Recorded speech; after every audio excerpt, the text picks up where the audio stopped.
네, 글로벌 증시 속 주요 이슈들 안에서 투자 아이디어를 발견해보는 라운드 테이블 시간입니다. 오늘은 매주 화요일 함께하고 있는데요. 박현정 대신증권 글로벌 ETF 연구원과 함께합니다. 어서 오세요. 안녕하세요. 네, 오늘 또 너무나 아름다운 자태로 이렇게 나와주셨어요. 앵커님 미모를 따라갈 수가 아유, 없습니다. 네, 아닙니다. 너무 훈훈한 분위기로 무거운 이야기를 시작해 봐야 해요. 네. 네, 사실은 오늘은 이제 뜨거운 감자인 핵 잠수함 이야기를 한번 여쭤볼까 하는데요. 네. 우리 정부가 핵 잠수함 추진 연료와 관련해서 미국 정부로부터 이제 승인이 사실상 완료된 것으로 알려지고 있습니다. 현재 동북아시아에서 유일하게 이 중국만 핵 추진 잠수함을 보유하고 있는데 우리가 하겠다라고 하면 네. 중국하고 또 갈등이 빚어지는 건 아닌가 좀 우려스럽거든요. 네. 어떻게 보시나요? 그래서 이제 중국 외교부에서도 이제 이에 대해서 비판하는 목소리를 조금 내고 있는 상황인데요. 국내 외교부는 이제 우리나라가 이제 NPT 국제 핵 확산 방지 조약을 위반한 게 아니고 지금 적법한 절차로서 하고 있다라고 얘기를 하고 있는 상황이고요.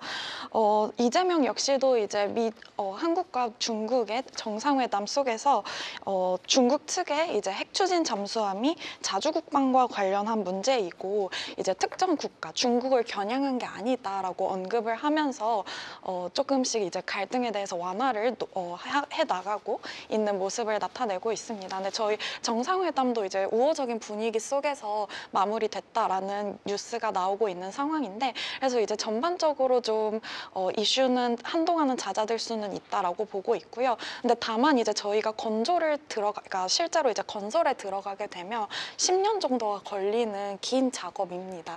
그래서 지금 당장보다는 이제 실제로 이제 뭐 우라늄을 농축한다던가 이런 이슈들이 발생을 할 때마다는 이제 중국과의 갈등이 빚어질 수도 있다라고 보고 있는 상황입니다. 기간이 이제 건조를 완료하고 총 마무리하는 기간 10년 정도 걸린다라고 말씀을 해주셨는데 그 안에 미국이 마음 바뀌면 어떡해요? 그래서 사실 그거에 대한 우려가 네. 지금 가장 높은 만들다가 상황이고요. 갑자기 올스톱. 네. 될 수 있는 게 어떻게 보면 가장 큰 그런 리스크이고 사실 이제 트럼프 행정부 임기는 얼마 안 남았는데 몇 년 안 남았는데 이 핵 추진 잠수함과 관련된 프로젝트는 그 시기열이 훨씬 더 길기 때문에 아마 그런 것도 좀 감안을 하셔야 될 것 같습니다. 네, 이런 내용을 볼 때 이제 전체적인 그런 큰 틀의 그림들도 한번 체크를 해봐야 될 필요가 있는 것 같아요. 근데 이제 한국이 하겠다고 하니까 일본 정부 역시 우리도 빠질 수 없지. 핵 추진 잠수함 도입을 우리도 추진할 가능성이 있다라고 시사를 했습니다. 도대체 이 핵 추진 잠수함을 건설한다는 거, 이게 어떤 의미길래 이렇게 일본까지도 나서겠다는 입장을 보인 거죠? 일단 일본 자위대에도 현재 이제 핵 추진 잠수함이 없기 때문에 이제 동북아에서 지금 중국만 가지고 있고 한국도 한다 이러니까 일본도 나서서 하겠다라고 나오고 있는 상황이고요. 다카이치 사나이 총리 역시도 이제 핵 추진 잠수함에 대해서 가능성을 열어두고 있다라고 우호적인 좀 긍정적인 그런 얘기를 나누고 있는 상황입니다. 그래서 아무래도 이제 트럼프와의 얘기를 나눠야겠지만 사실 이제 일본 같은 경우에는 저희가 과거에 이런 전쟁과 관련해서 좀 이슈가 있었던 나라이기 때문에 가능성이 어떻게 될지에 대해서는 조금 여부를 봐야 하겠지만 일본 핵 추진 잠수함 관련된 그런 기업들에도 한번 관심은 가지실 필요가 있다라고 보고 있는 상황입니다. 뭐 관련해서 이제 개인 투자자 입장에서는 이게 이제 어떻게 우리가 활용할 수 있는 투자 아이디어인지를 좀 찾고 싶을 텐데요. 네. 우리가 이런 내용을 기반으로 이 핵 추진 잠수함을 기반으로 찾을 수 있는 투자처가 있을까요? 지금 국내 같은 경우에도 사실 이제 조선주들이 많이 부각을 받고 있는 그런 상황인데 아무래도 이제 일본 같은 경우에도 에서도 이제 조선주 관련해서도 좀 보시면 좋을 것 같다는 생각이 듭니다. 그래서 뭐 미쓰비시 중공업이나 이런 기업들이 있을 텐데 근데 문제는 이제 일본 주식이 한 종목을 매매하는 데 있어서 최소 거래 단위가 100주입니다. 그래서 매수를 하는 데 있어서 큰 자금이 필요하기 때문에 ETF를 통해서 접근을 하시는 게 유리하실 텐데 국내 상장 ETF 중에서는 사실 일본에 대해서 세부적인 테마가 아직 출시가 되지 않은 상황입니다. 그래서 아무래도 접근을 하신다면 이번 주에 가지고 온 상품 같은 경우에는 이제 라이즈에서 운용을 하고 있는 일본 섹터 탑4 플러스라는 종목이고요. 이 종목 같은 경우도 사실 이제 이런 조선이나 중공업 관련된 기업들만 보유를 하고 있는 건 아닌데 그나마 이제 미쓰비시 중공업 기업의 비중이 높다라고 봐주시면 되겠습니다. 네, 일단은 이제 이 핵 추진 잠수함이라는 이슈가 부각이 되면서 그 안에서 국내에서는 조선주들이 주목을 받았고 이제 일본에서는 저희가 좀 접근을 해볼 수 있는 방법이 라이즈의 일본 섹터 탑4 플러스 ETF를 소개를 해주셨습니다. 사실 이제 일본 증시에 100주씩 투자를 해야 되는 게 사실은 좀 부담이긴 하죠. 네. 그래서 이제 이렇게 ETF로 접근해 보는 방법이 좋을 것 같고요. 아울러서 이제 전체적으로 우리가 글로벌 시장을 한번 평가를 해봐야 될 것 같은데 연준이 지난주 FOMC에서 이제 12월 기준으로 양적 긴축을 종료를 하겠다라고 시사를 했습니다.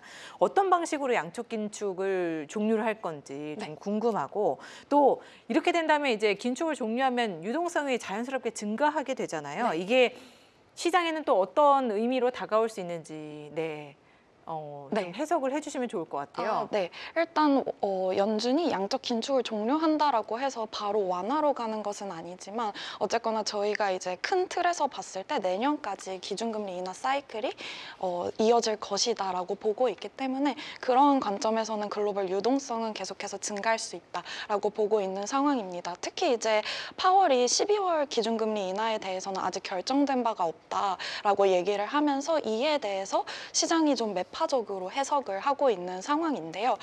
개인적으로 보기에는 사실 어쨌거나 지금 미국이 셧다운 기간 중이기 때문에 데이터를 정확하게 확인을 할 수가 없고 그래서 파월 입장에서는 신중하게 접근을 하기 위해서 이제 그렇게 언급을 한 것 같은데 그걸 이제 시장에서는 좀 매파적으로 해석을 한 것 같습니다.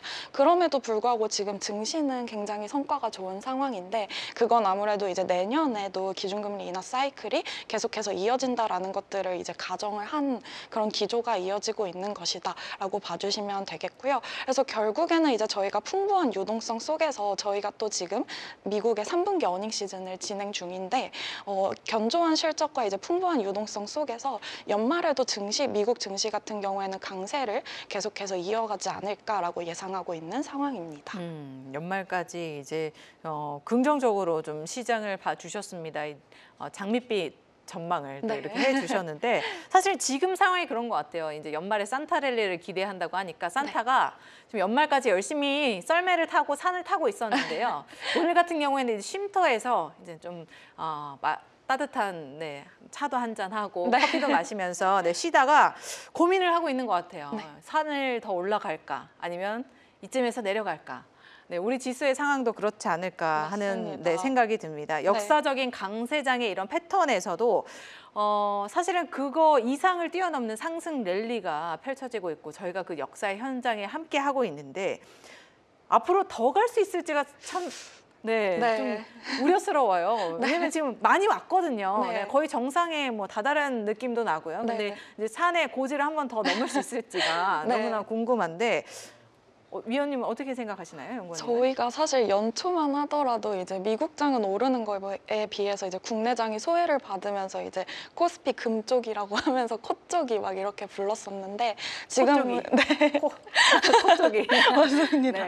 근데 이제 저희가 연초 대비로 봤을 때 지금 코스피 지수가 70% 넘게 상승을 한 상황이고 저점 대비로 봤을 때는 지금 2배 가까이 올라온 상황입니다. 그러면서 이제 저희가 SK 하이닉스가 갑자기 또 이제 급등을 하기 시작하면서 이제 막 올라타기 시작한 그런 개인 투자자분들도 많이 계신 것 같은데요. 실제로 이제 증권사에서도 목표 주가를 90만 원, 100만 원까지 좀 상향 조정을 하고 있는 상황인데 개인적으로는 좀 이런 급등하는 종목에는 좀 올라타는 거를 좀 자제하시라고 권고를 드리고 있는 상황이고요.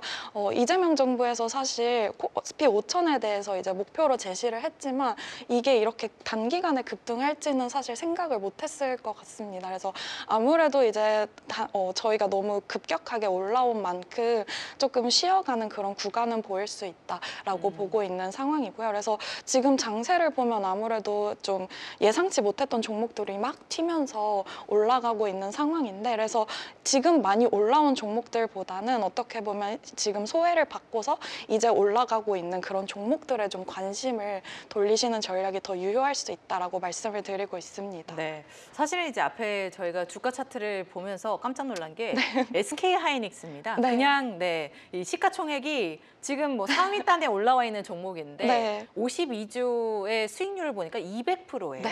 네, 혹시 표정이 밝으신 게 네. 우리 영호원님.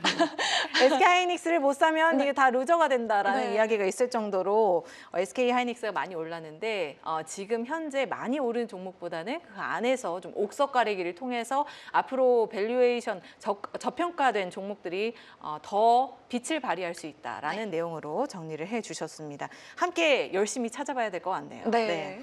이제 중국으로 한번 넘어가 보겠습니다. 중국의 이제 국가 반도체 산업 투자 펀드, 일명 빅펀드라고 하는 이 펀드가 네. 중국 반도체 기업들의 자금줄이 되어주고 있다는 소식들이 들려오고 맞습니다. 있습니다. 이 빅펀드가 지난 10여 년간 중국 반도체 산업을 육성한 네. 1등 공신으로 꼽히고 있는데요. 주로 어떤 기업들이 이렇게 힘을 많이 써줬나요? 일단 뭐 중국의 최대 반도체 장비 업체인 나우라 테크놀로지 같은 종목들 보유를 하고 있고요. 그리고 이제 중국의 실리콘 웨이퍼 생산 업체인 이제 NSIG 같은 종목들도 많이 보유하고 있는 펀드입니다. 그 외에 이제 저희 뭐 피오텍, 센텍 그리고 중웨이 반도체 같은 굵직한 중국의 반도체 관련된 기업들을 모두 담고 있는 그런 상품 펀드라고 봐주시면 되겠고요. 특히나 이제 나우라 테크 같은 경우에는 연초 대비로 봤을 때 지금 거의 40% 넘게 상승을 한 상황이고 NSIG 같은 경우에는 올해 들어서 이제 저희가 웨이퍼 가격이 하락을 하면서 영업 순손실을 기록을 했습니다. 그럼에도 불구하고 주가는 연초 대비로 좀 20% 넘게 상승한 상황인데 결국에는 이제 중국에서도 지금 올해 들어서 지준율 인하를 하고 이제 유동성 공급을 하고 있는 상황이고 특히 이제 미중 패권 갈등이 이제 심각하게 격화가 되면서 이제 중국의 기술 자립이 계속해서 이제 언급이 되고 강조가 되고 있는 상황입니다. 그 과정 속에서 이런 반도체 관련된 기업들의 성과가 좋았었다라고 봐주시면 되겠습니다. 저희가 혹시 이러한 내용을 기반으로 좀 투자를 할 수 있는 방법도 있을까요? 국내 같은 경우에는 이제 중국 반도체 관련된 ETF들이 많이 상장이 되어 있기 때문에 이런 ETF들로 이제 접근을 하시는 게 유리할 수 있다라고 말씀드리고 있습니다. 네, 이제 중국 반도체 주요 기업들을 담고 있는 ETF 상품으로 저희가 좀 투자를 또 생각해 볼 수 있을 것 같습니다. 자, 이제 마지막으로 중국에서 이제 일본으로 넘어가 보자면 일본에서 죄송합니다. 네, 중국입니다. 네, 중국에서 이제 일부 소매 업체에 대한 부가가치세 환급을 종료를 했습니다. 네. 이게 이제 뭘로 이어졌냐면요. 사실은 금 가격 하락으로 이어졌습니다. 네. 저는 금이 더 갈 줄 알았거든요. 네. 혹시 금 파셨나요? 저도 아직 들고 있긴 네, 한데 네. 이렇게 하락을 맞을 줄 몰라가지고 일단은 이제 랠리가 좀 끝난 것으로 네. 저희가 해석을 해봐야 될지 네. 아니면 일시적인 조정에 무게를 둬야 될지 어느 쪽의 방향을 잡아야 될지 좀 갈팡질팡한 상황인데요. 네. 지난주에 사실은 금 관련 ETF를 소개를 해주셨습니다. 맞습니다. 이 ETF들은 네. 괜찮은 거죠? 일단 이제 금 가격 같은 경우에는 단기적으로 봤을 때는 사실 상승 모멘텀이 좀 꺾인 것으로 해석이 될 그런 여지가 있다라고 보고 있고요. 근데 다만 이제 저희가 지금 글로벌 유동성이 증가하고 있는 유동성 장세의 위치에 있습니다. 근데 금 같은 경우에는 대표적인 인플레 해지 자산이기 때문에 저희가 물가를 해지하기 위해서는 이제 금에 투자를 해야 한다라고 말씀을 드리고 있고요. 그래서 풍부한 유동성 속에서 이제 금 가격이 급락하거나 아니면 추세적으로 완전히 하락할 그런 가능성은 제한적이다라고 보고 있습니다. 그렇기 때문에 어떻게 보면 지금이 저는 저가 매수를 하실 수 있는 그런 기회다라고 보고 있고요. 사실 금 같은 경우에는 금에만 단독으로 투자를 하시는 분들이 드뭅니다. 그래서 저희가 자산 배분적인 관점에서 포트폴리오에 일부 편입을 하는 그런 자산군이기 때문에 어떻게 보면 저희가 안정적으로 우상향하는 포트폴리오를 가져가기 위해서 금을 일부분 지금 이제 저가 매수의 기회로 편입하실 수 있는 기회다라고 말씀을 드리고 있습니다. 그래서 뭐 예를 들면 이제 국내 같은 경우에 에이스 KRX 금연물 ETF가 있고 아니면 타이거 KRX 금연물 ETF가 있는데 이런 상품 같은 경우에는 저희가 연금 계좌에서 편입을 할 수가 있거든요. 그래서 지금 같은 시기에 편입을 하실 만한 그런 ETF라고 봐주시면 되겠습니다. 네, 이제 일부 조정을 받고 있지만 지금을 오히려 매수 기회로 삼아야 된다라는 말씀으로 오늘 마무리를 지어주셨네요. 네, 지금까지 박현정 대신증권 글로벌 ETF 연구원과 함께했습니다. 오늘 말씀 고맙습니다. 감사합니다. 네.